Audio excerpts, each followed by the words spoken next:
They say a man's greatest enemy or greatest asset are the thoughts of his own mind, depending on how he uses it. That is so deep, but so true. How you use your thoughts determines the outcome that you experience.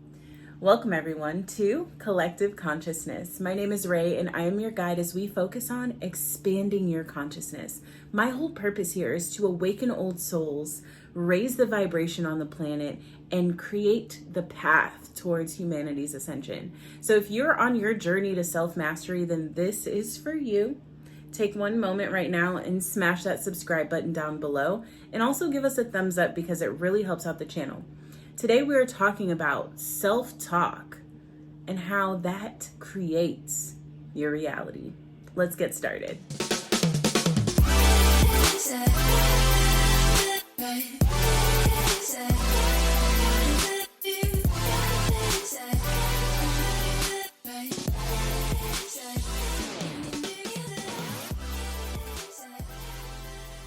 So let me ask you, can we have a real moment here?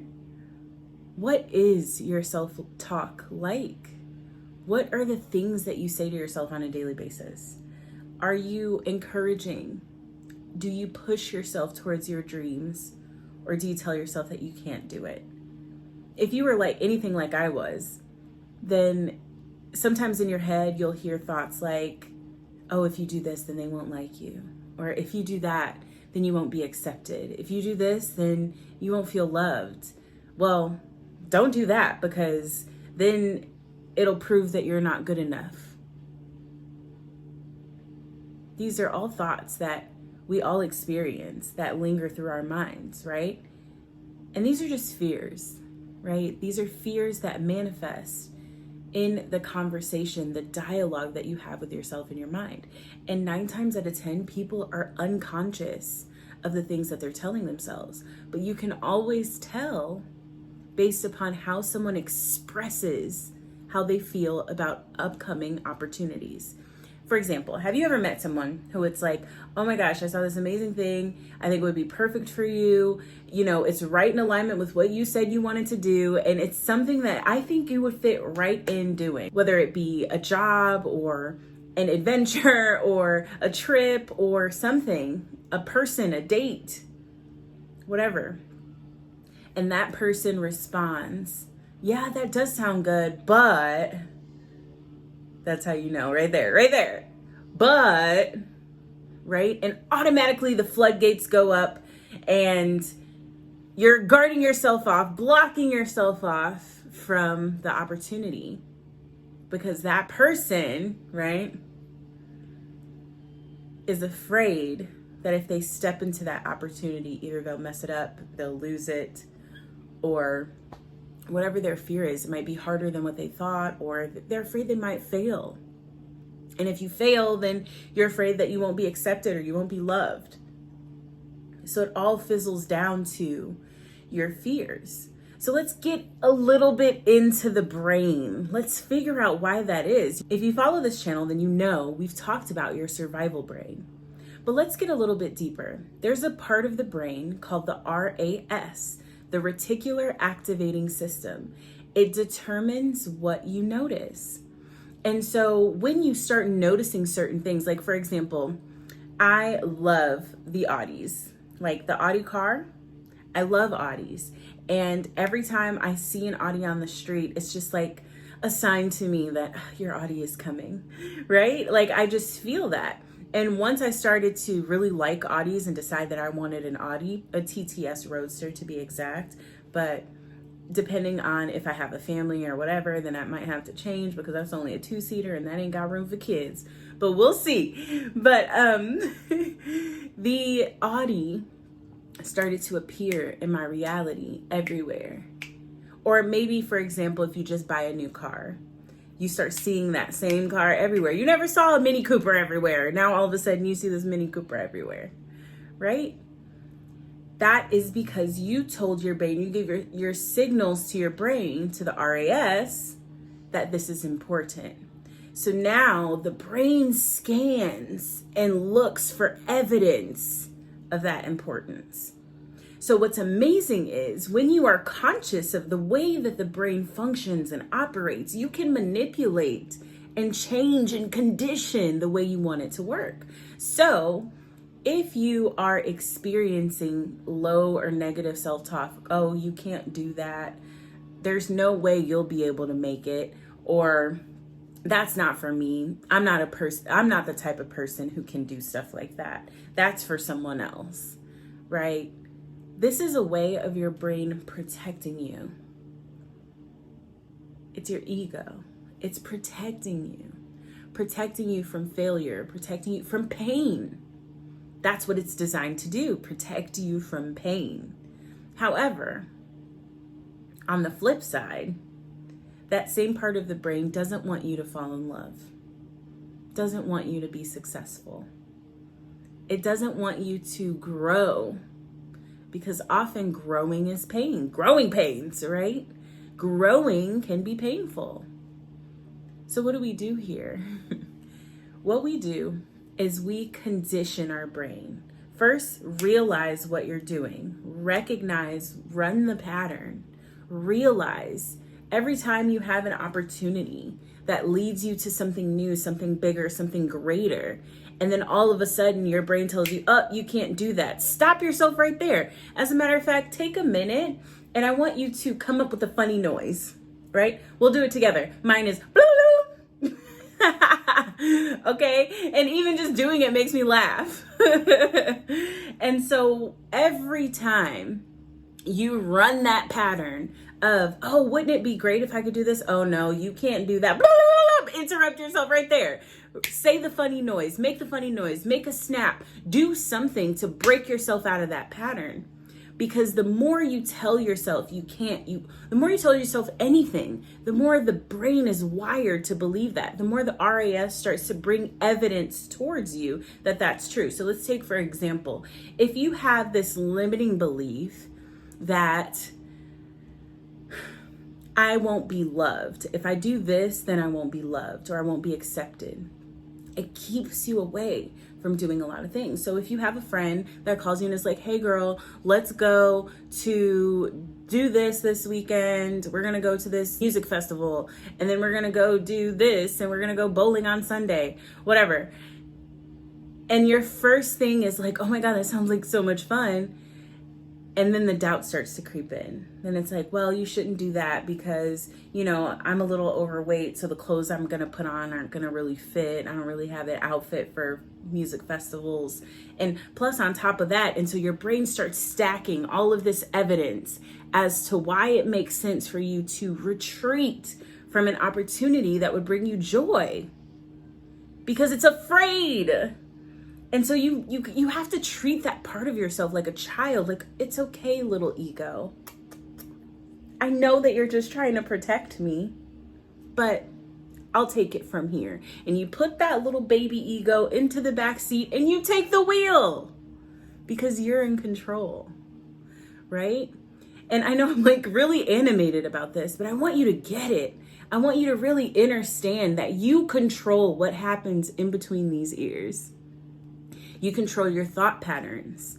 And often we are just unconscious of what our thought patterns are. Once you bring awareness to it, let's take, for example, your routine. Let's say you're working a job right now that you don't necessarily like, and you wake up, another wretched day. And guess what? It will be.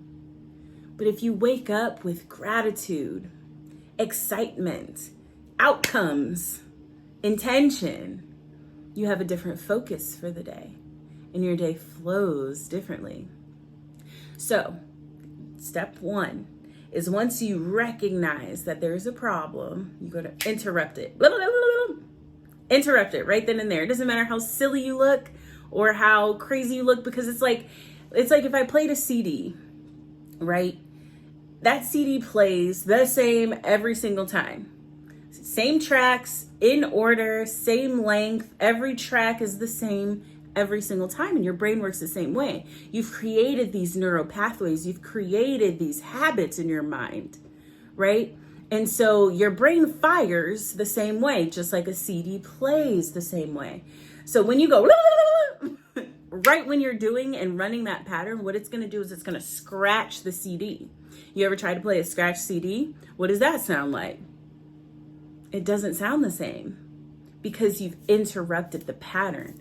So we're going to scratch that CD right now, right? So every time you experience that limiting thought or a thought that's holding you back, or telling you you're not worthy, or telling you you can't do it, or telling you that you shouldn't be able to, or that you're not worth it, take a moment and just make the funny noise and interrupt the pattern.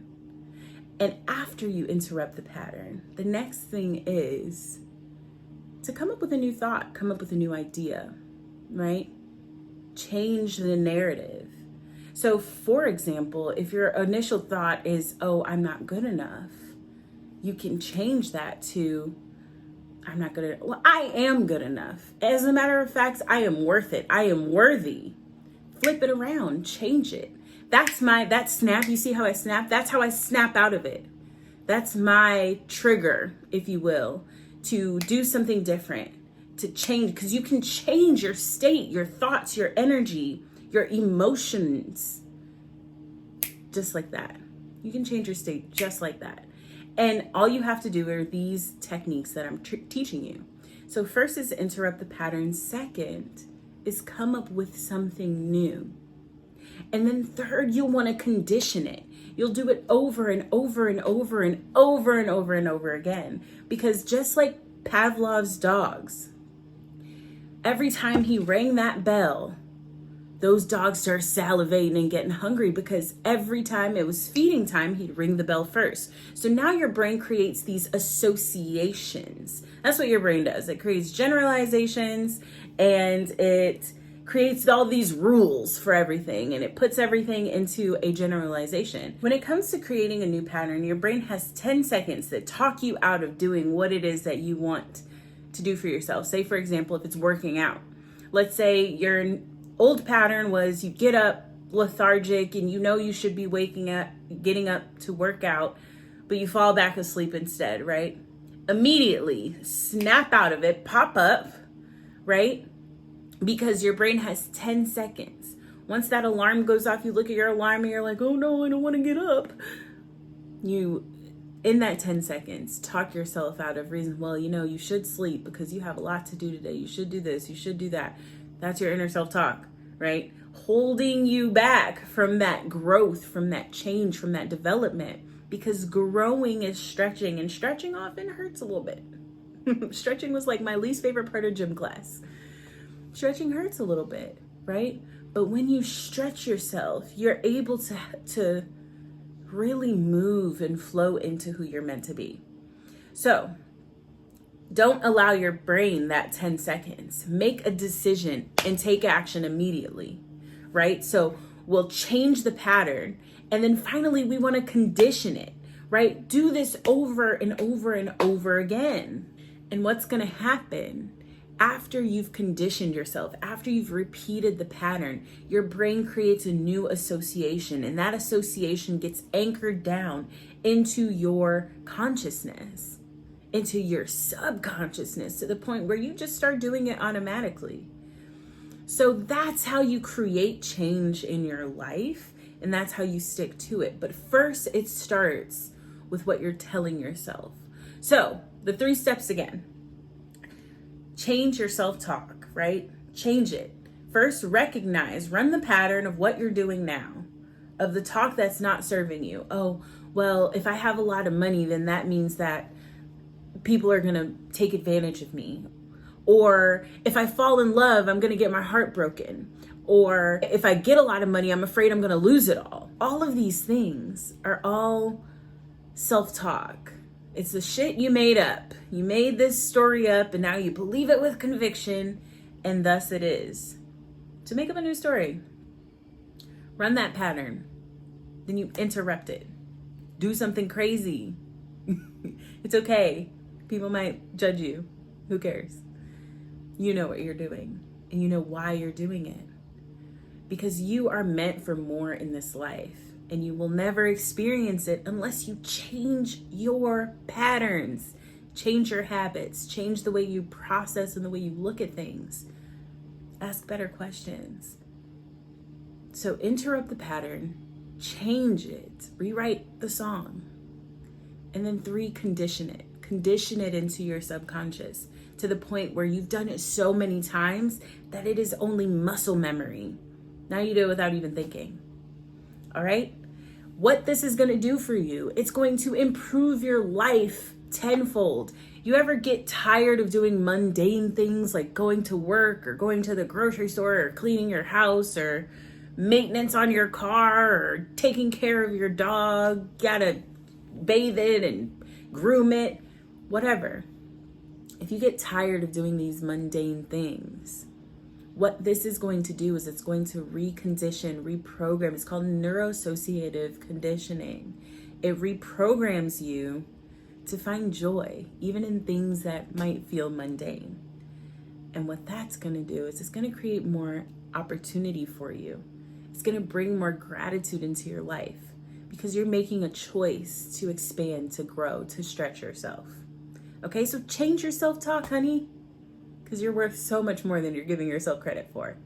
That's all I have for you guys today. Thank you so much for tuning in. It has been a magnificent week. Listen, if you love conversations like this and you want to come chill with us on a regular, we have Cosmic Convos every single Thursday where we get litty and we talk about cosmic things and we just have a little fun. Come join us. The link is down below. And if you have any questions, please leave a comment. If you have any comments about how you feel about this or your opinions, put a comment down below. Also share this with a friend. Someone else needs to hear this because you gotta know there's many other people out there with low self-talk, okay? Love thyself. So share this with a friend. And lastly, if you are on your awakening journey, if you are walking in your steps towards self-mastery, but let's say you're running into a little bit of a hiccup. Let's say you're struggling with self-love or past traumas, or you feel like something is blocking you or holding you back. That is exactly why I've created Unblock Chakras and Heal Past Traumas. Honey, it's time to let go and grow. It's time to release yourself from all of the baggage, the heaviness, the weight, and fly like a bird. I'm like a bird, I wanna fly away, right? Because you are free, but you have to remember it first. So if you are looking to transform your life and step into your true power, creating balance and alignment, click the link below for Unblock Chakras and Heal Past Traumas, because that is a 7-week course that will literally transform your whole entire way of living your life. All right, that's all I have for you guys today. Thank you so much for tuning in, for being with me, for being a subscriber. I appreciate all of you. Don't forget to share this with a friend, and I'll see y'all next week. Asè and Namaste.